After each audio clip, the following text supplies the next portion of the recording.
Welcome, everyone. I will introduce Stefania in a moment, but my name is Margaret Wu. I'm one of the Kairos coaches as well. And I've myself spent 16 years in technology recruitment, recruiting quite extensively for sales positions and technical positions in Europe and also in the US. I will be happy to answer some of your questions later. Feel free to submit your questions in the chat. Stefania will answer them. If I can answer something in the meantime, I will be very happy to do it as well. So so Stefania Montagna is one of the Kairos coaches. She will talk to you about how to prepare for your sales interview in a technology company. So Stefania, would you like to introduce yourself? Sure, thank you. Well, first of all, thank you for the introduction, and thanks to everybody for being here today. My name, let me see, great. That's working. My name is Stefania. As it was said, I have about 10 plus years of corporate experience, of which I spent over 5 at Google in different contracts, both in Dublin and in Oslo. And primarily all the time within the sales organization. I occupied positions in both customer support.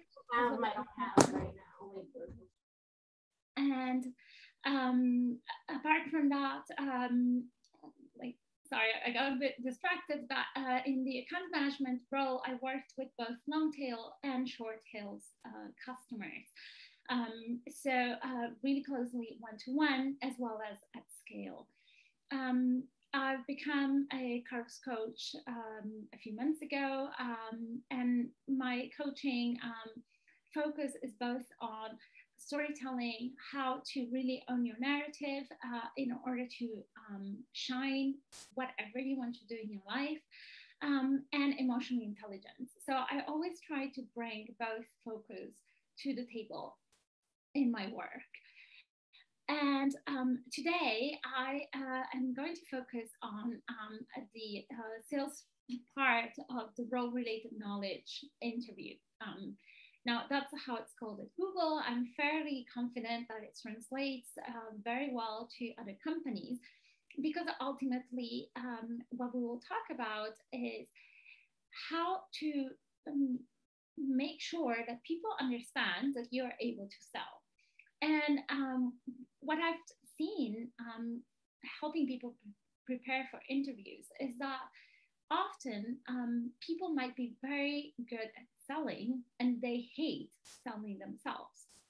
So that's what we're going to start with. Because the goal of an interview which focuses on your sales skills is going to be that of showing that you're exactly the right person to sell the specific product that's on the table.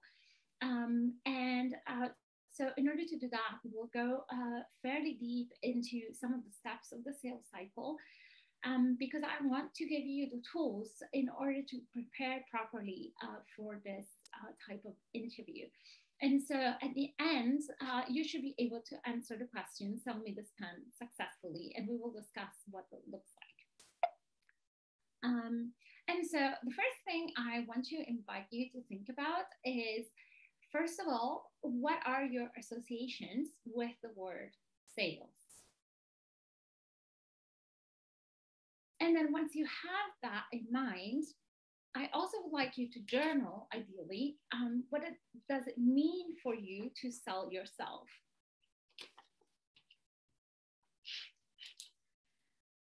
And feel free to take notes on this and to observe the differences or anything that comes up. Like, for example, if you have an association with sales about convincing, right? You might go into the interview thinking that you need to convince your interviewer.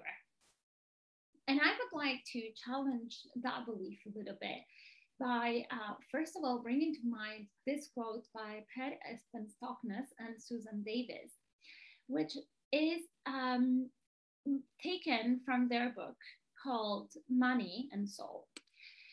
So I know we're not talking about money directly here, but ultimately sales does involve money.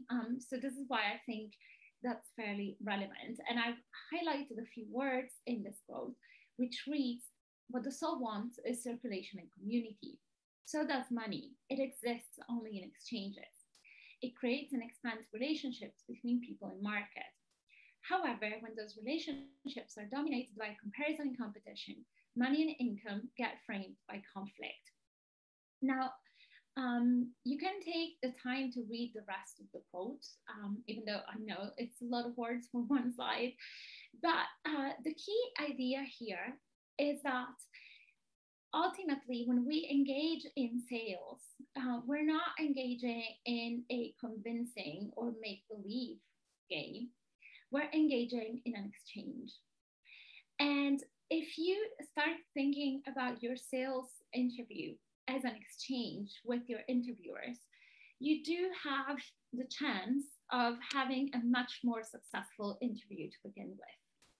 And also, the other key point that I wanted to bring to the table here is the idea that as long as you're worried about the right answer, or as long as you're comparing yourself, you're taking energy from your ability to connect. Because sales is really about creating a connection. That's the art of finding what are the selling points for this particular person that I have in front of me. And so as you go into your next interview, I want to really think about all of those people that you would be meeting if you were to actually get the role, because that's the thing. In FAANG, generally speaking, although there are many B2C products, sales roles are for B2B products.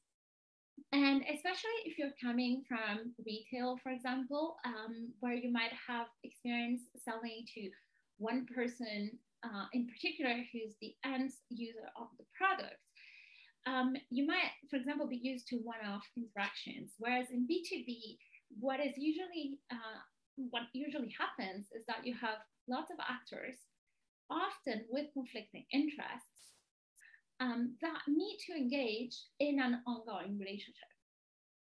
And not only that, they must have or be willing to get a high level of expertise on the product in order for them to go the extra mile and buy, right? And so because of this, it's quite important to take a look at the sales cycle and thereby think about the skills. And by skills, I mean the soft skills that are required for each and every step of the sales cycle. So here the steps are just, as an example. And if I've taken this image from the internet just to give you an idea, but we can agree that some of the steps actually happen in a different order. But what's really behind it is, okay, what does it mean? So the first step in sales cycle usually involves identifying who you should get in touch with. And whether that is identifying the type of clients you will need to work with, or actually finding the person within the company that would be your first point of contact, this requires knowing who to approach and how. And whereas, let's say when we think of sales, we think of a really hard skill, knowing who to approach and how is a fairly soft one. Like you have to go the extent of trying and figuring out who am I talking to? And by who am I talking to, I'm really thinking like, okay, do I have an executive with 20 years of experience in front of me, or do they have more like 5? Is this somebody who is still young and spends their days hiking or running or going out to party, if that's still available as an option? Or is this a kind of person that has small kids? And while this might not seem like your first concern when you're preparing for an interview, this is going to be something that will help you to prepare for some of the questions which go at the heart of showing that you've understood the product that you're working with. And Just bear with me because I will explain this more in depth. So for each of the steps, make contact, qualify compatibility, analyze needs, pitch your product, deliver a proposal, negotiate and close the sale, I've highlighted the corresponding soft skills. And you will see that in most cases, it's about creating this connection. It's about understanding, it's about putting yourself in the other person's shoes. And so let's take a look at how you can prepare, knowing this, for your actual interview. Let's say that you're going in for a role that involves selling Google AdSense. So I've chosen Google AdSense because this is a product I have sold, so I'm very familiar with it. But if you do not know this product, that's even better, because it's going to force you to start thinking critically about what the interview might look like. And that's exactly what you would need to do whichever sales interview you're going in for. If there is one thing that can be a showstopper when you're interviewing, is not having prepared enough about the specific product that's going to be the subject of the role you're applying for. So here, I'm showing you the marketing page of Google AdSense. And you see here that the company, in this case, Google, has a tagline, "We value your content." So a few questions you might ask yourself if you were to sell this product. And one question is, okay, how is the company promoting this and who are they showing? Because there is a reason why they're putting a guitar player there. The reason is that this product is not complex enough, for example, for really large publishers. This is a product for publishers, but it is a product for publishers that are usually one-man show, or that tend not to have really complex operations, that tend not to have direct sales. So there are a certain number of benefits and features and criteria to being the ideal customer for this product. And the thing that I would like to challenge you to do is, regardless of what the product is that you're going in for, study the product, study the competitive landscape. Who else is in that space? And also, what are the main features of the product? And then ask yourself, do these features apply to everybody? Because that's the thing. If one typical interview question at Google could be something like, imagine that you have to pitch this product, and I'm asking you to pitch a startup or a large company that's well established in its market, like let's say a number one, like Coca-Cola. The question would be, how would you pitch these two differently? And in order to answer that question on your feet during the interview, you have to know the features, but you also have to have understood the target client, which is my next point. Here, it's interesting to go into detail in understanding, okay, who's the ideal client? I've touched a little bit upon that, so we're not going to go back there. But your next question could be, okay, why are they targeting this particular client? And they're targeting this particular client because this is pretty much a self-serve solution, right? And so what are the alternatives that the client can take on to this product? Again, I'm not going to go into that. There are tons of them, but that's a question you need to have an answer to. Because the other question that might come up on your sales interview is, okay, tell me how you will place this particular product against competitors' products. And if you haven't done your research, you're not going to be able to answer this question and be relaxed about it. That's the main thing. You want to be relaxed about it. And so finally, what's really key is to understand the pain points that the customer might have and what's keeping them up at night, because those are going to allow you to understand the objections. So first point, preparation. Study the product and study the client. And then you're ready to take a look at some of the steps of the sales cycle interview, because this is just in case this isn't clear. During the role-related knowledge interview, which focuses on sales, you will be asked to show how you will sell the particular product you're applying for. So it is key that you have sort of thought about how I'm going to sell this.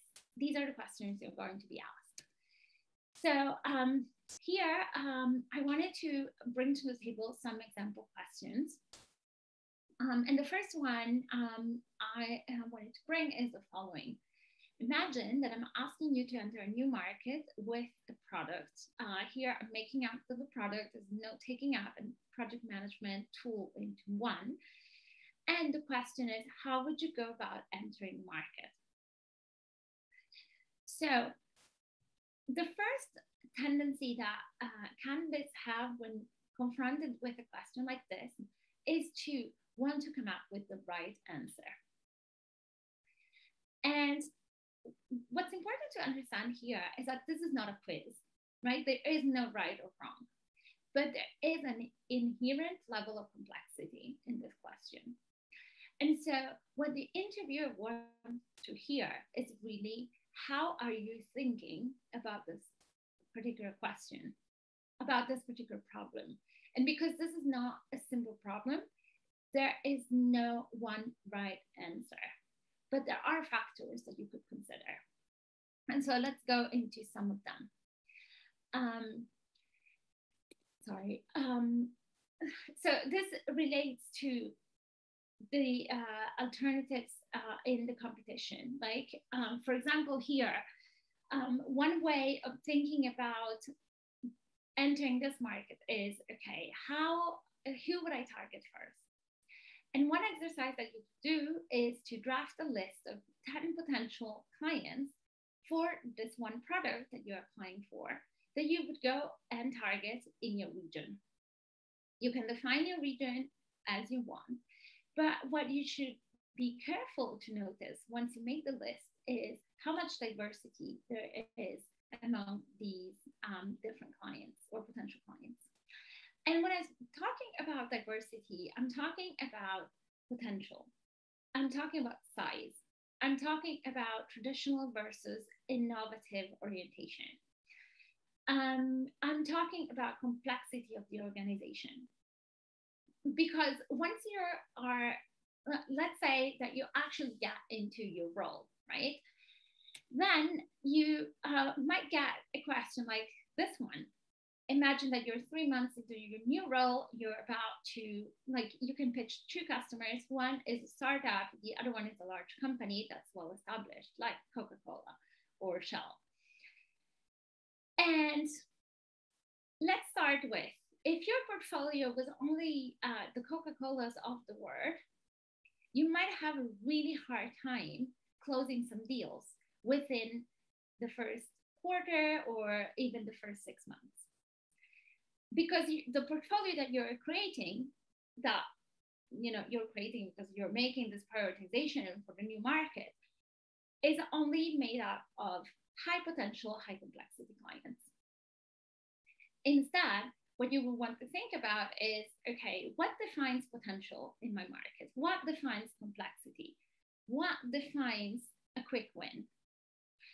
And what you want to communicate to your interviewer is that you have an understanding of those factors. So for example, if we go back to this one, how would you go about entering the market? The right answer is not necessarily like I would go to client X and then I would go to client Y. But it could be something like, I would look at the competitor solution that are available in the market, and I would draft a list of high potential clients, which I would define based on these criteria. Like, for example, for the note-taking app and project management tool into one, high potential is high utilization, right? So these are large companies. But then there are also startups that might not be so big, but are looking for efficiency and scale, right? So these might be your quicker wins. And what you want to show your interviewer is that you're really thinking strategically about each and every factor. And then if you were to get a question which is looking to ask you, okay, who would you be trying to reach?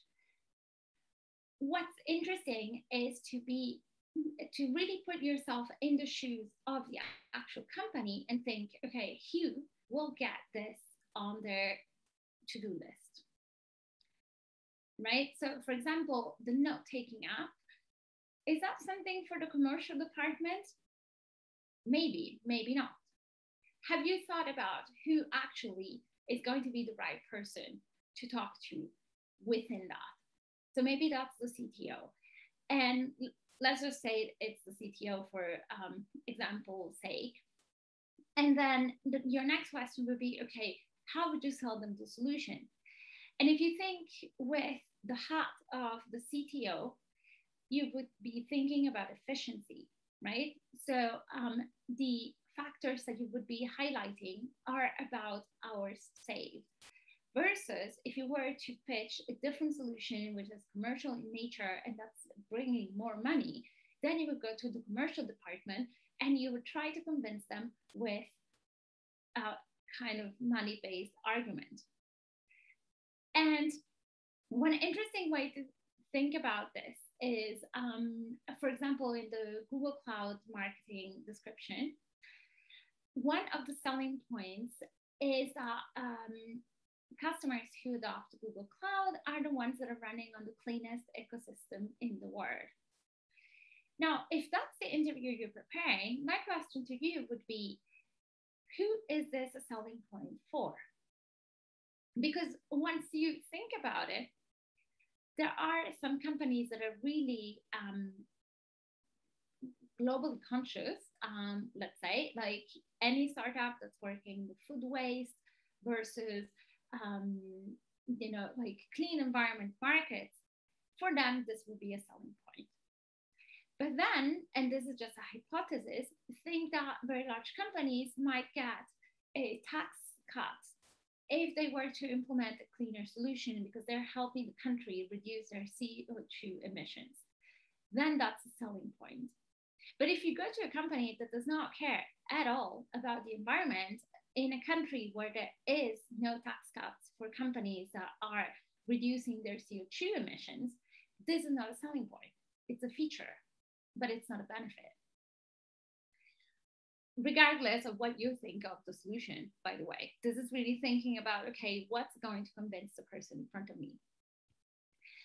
And so in terms of some of the exercises that you can do here, I've mentioned drafting a list of 10 customers in your area for the specific product you are interviewing for.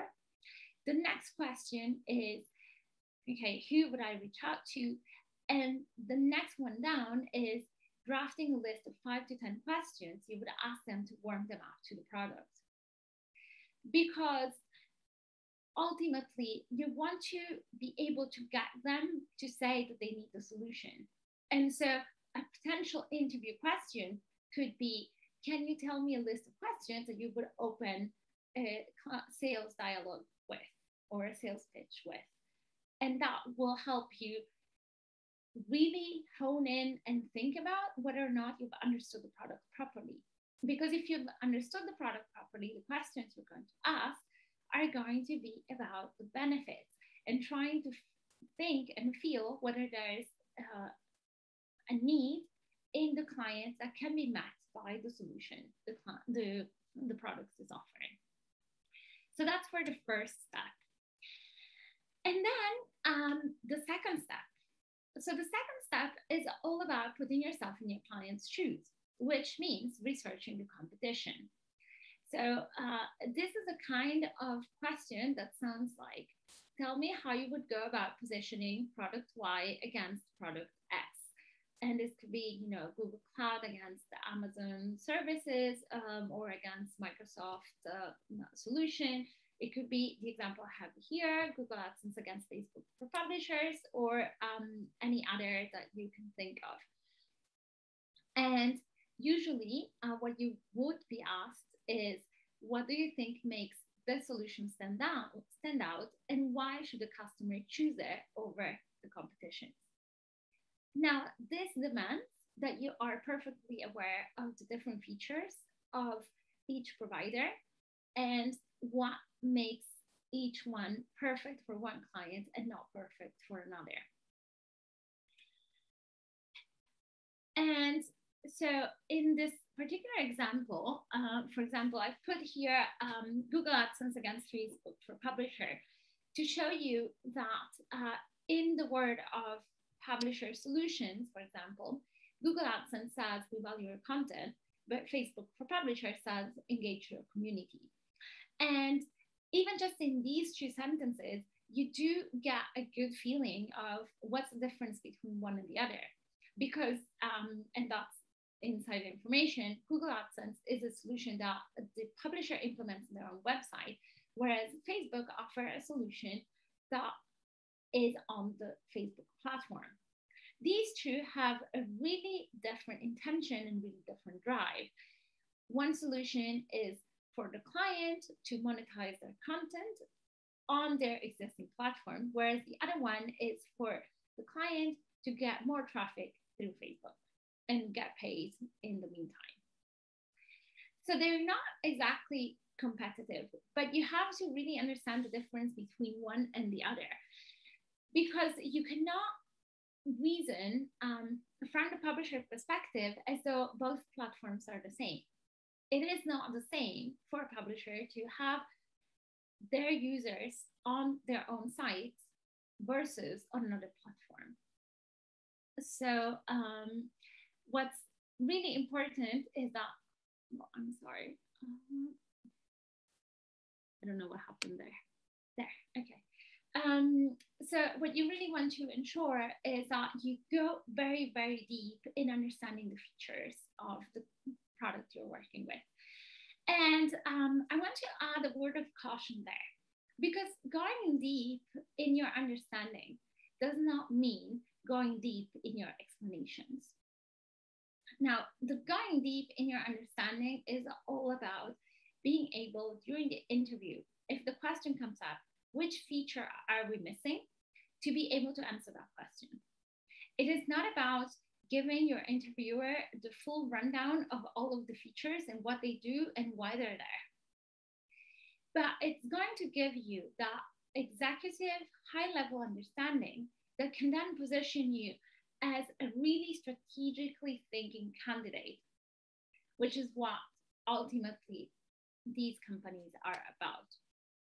And so the next question or the next step would be about prioritization. So here, once you have understood who's out there, how the products work, how the competition operates, then it's the time to say, okay, how would I go about prioritizing 10 customers in your list? And again, this is not a right or wrong answer. It's not, okay, I would go first to, let's say, Coca-Cola and then the startup, and then I would go to XY Airlines.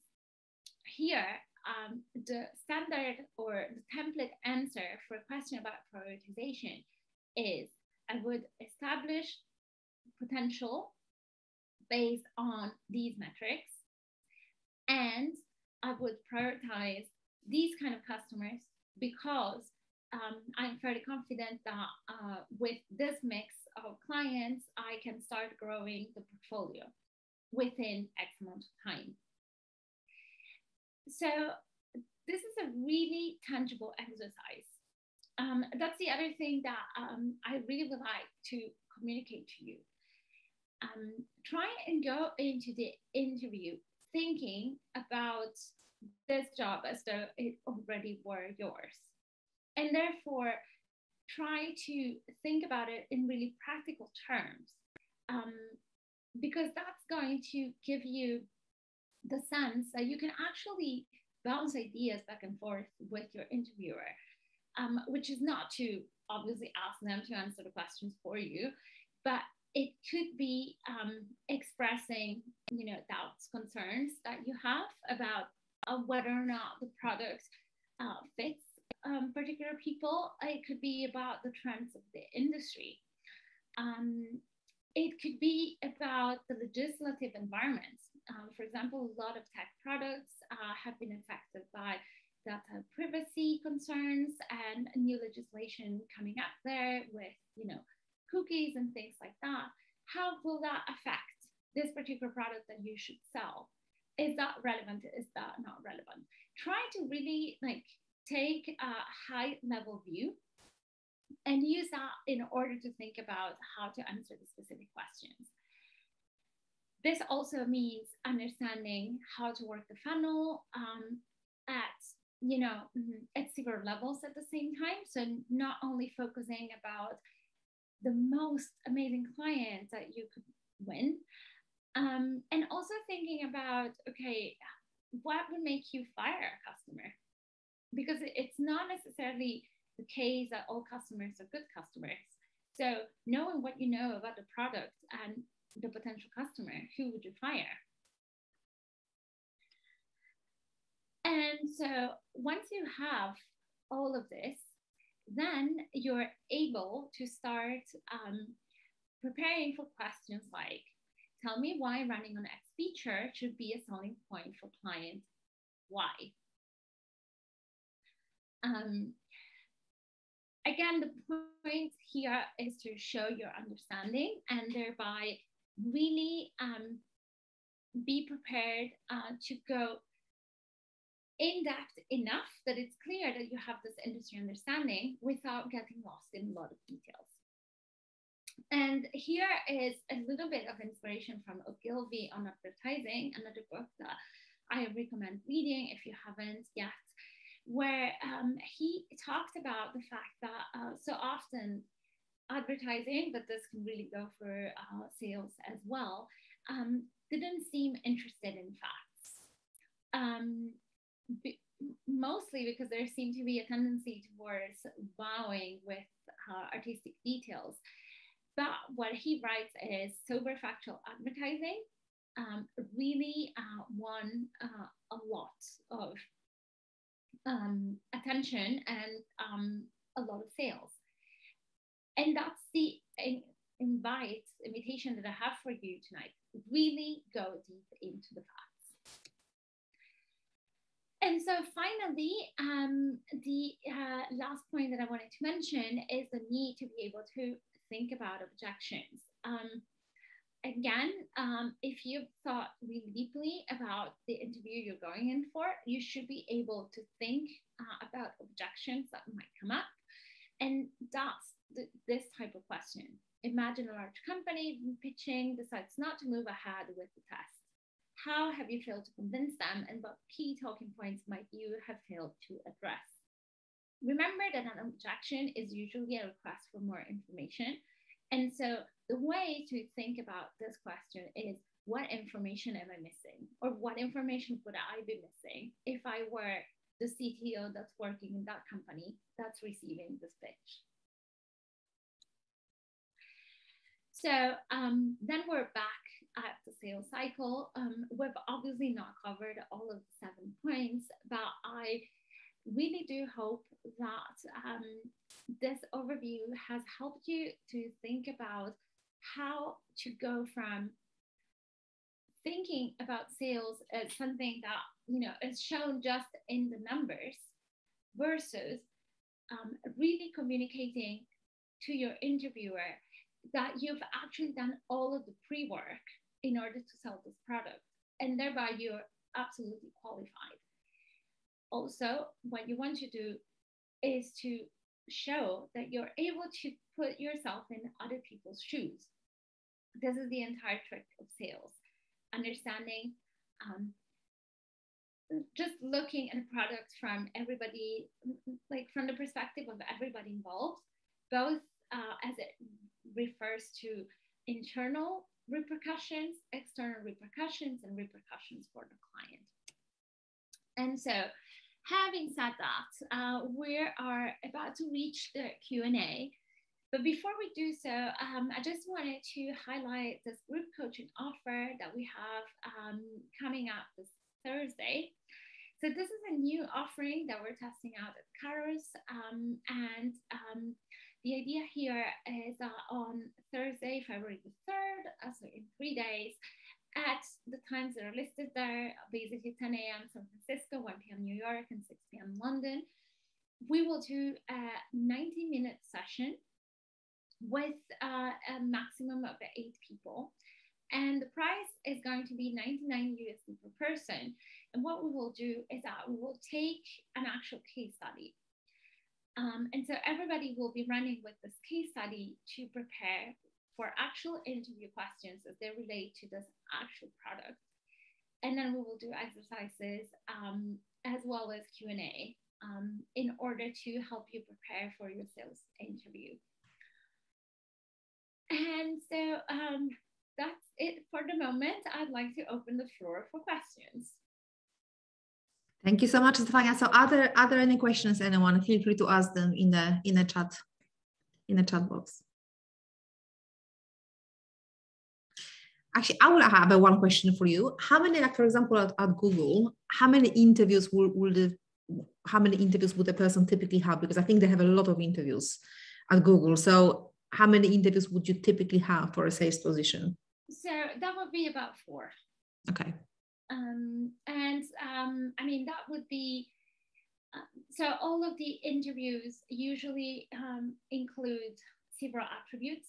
So the interviews would include Googliness, leadership, and GCA. But of course, the role-related knowledge part is fairly important. So whereas one person might check for Googliness and another one might check for leadership, you're pretty guaranteed that you're going to have 4 sales interviews. So a question here for Google from Maria. I've also heard sometimes you have to give a sales pitch, certainly for all the roles I've been recruiting for. And the question is this for all sales roles or just account executives? So it depends what you're referring to as a sales pitch. I've personally never seen and never asked anybody to give a sales pitch of themselves, but that's been the focus of this entire presentation, right? You have to know the product. So I'm not going to ask you, give me a sales pitch, but I might ask you, look, I'm tasking you with selling this product to this customer you're going in tomorrow. What would you tell them? Mm-hmm. Okay. So yeah, that would be the closest. I think what she meant to say is like sometimes they give you like a take-home case. You have to come back with a presentation, and that actually has been the case when I recruited for sales jobs. They typically have to prepare a presentation, like pretend we are the client. How would you present? So is that the case at Google as well? No, the final presentation. No, okay. I've never seen that done personally. Yeah. Okay. Yeah, absolutely. So question from KP, I guess that's kind of for everyone. Does Kairos help with recruitment efforts like networking and references with people who currently work at FAANG? I think you meant FAANG, right? I think that goes hand in hand with coaching. Yeah, I think individual coaches can certainly help with that, but I wouldn't say, or at least that I'm not aware of a particular hand-holding service where you put in contact with specific people that are inside the company. No, absolutely, yeah. Any other questions?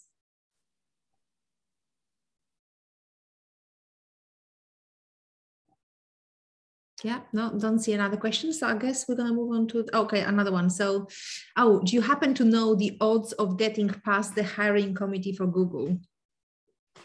Well, I mean, to be honest, if you've interviewed well, the odds are fairly high. Like, it's not really a question of odds. I mean, it's a question of how well you interview. The thing you do need to know is that all of your interviewers have to vote yes for you to be hired. As long as one interviewer has a definite no, you will not get hired. Yeah, no, that's the case in quite a few other companies I've recruited for as well. Absolutely. Mm-hmm. Yeah, but the thing I wanted to say is that this is not so exactly like the thing is you have to do a good interview. But then the hiring committee doesn't generally overrule the decisions of the interviewers. I guess it's just more getting the interview that's harder, right? Exactly. Yeah. that's why I think it's really, really important to prepare well. Yeah. So another question, in your experience, how much of the technical product knowledge you need for a sales role in, one of these tech companies? Well, I would say fairly high. What my recommendation would be is read as much documentation as you can. Now, of course, there's technical and technical. So let me give you an example. When it comes to a product like Google Ads, which I will take because I trust that people are more familiar with that, technical means understanding how an ad wins an auction. Technical doesn't need to mean that you understand how the ad is coded in the back end and thereby like what the tag looks like. You see the difference? So it's technical in terms of you have a really good understanding of how the product works in the way that the client would understand how the product works and need to understand it in order to use it properly. That's the technical level you need. You do not need to have understood exactly the product, like if you were an engineer on the product. Of course, yeah, because it's a sales role, not a pre-sales position. And another question, if you use the same example in different interview rounds, does that reflect poorly in the hiring committee? Should we strictly prioritize to never use the same example? I don't know that would be a fact. Now, do know that Google interviewers specifically are asked to write down all of the answers word by word. So it's not a random taking notes, it's actually word by word, as long as that's doable. Now, that means that your answers will be recorded and they have to be inputted in the system. Now, having said that, I find it unlikely that you would be using the same example over and over because usually interviewers check with each other not to be asking exactly the same question. And so you would have to have a fairly different answer every time. So, let me show here, right? I had one of these, like say that somebody's saying, okay, imagine that, you failed to convince the client. What key talking points might you have failed to address? This is really about objections. But if somebody else says, okay, the company decides not to move ahead with the test because of a technical issue, how would you handle this? These are not at all the same questions. You can use the same example, but of course you would have to give a different answer. So my recommendation here is to really take some of the questions that I've shared today and then do your own critical thinking and like really think about all of the circumstances that you've encountered in your sales career and make a depository of examples and think especially about the times when it's been difficult. What have you done that really helped solve the day? Because those are the stories that are going to have a little bit of meat to them and that are going to help you elaborate. Like if there is one thing that you really want to avoid, that's in my personal opinion, is being confronted with a question like, tell me about how you handled a conflict at work and say something along the lines of, oh, I've never had a conflict at work. Right? That's just not believable. But it might come up if you're utterly stressed, you're in an interview situation and suddenly you cannot recall a conflict, especially if you're conflict avoidant. So it's much better, especially if there are some situations that you tend not to think about or would prefer to forget, that you go through your history and try to find the examples. Any more questions? I think that was the last one for now. Any more questions, anyone?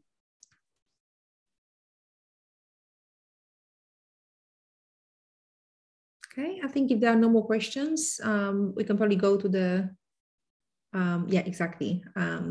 session on the community. And thank you for posting the link. So I hope everyone can see the link in the live Ask Me Anything session. Great, thank you so much, Stefania. That was super useful.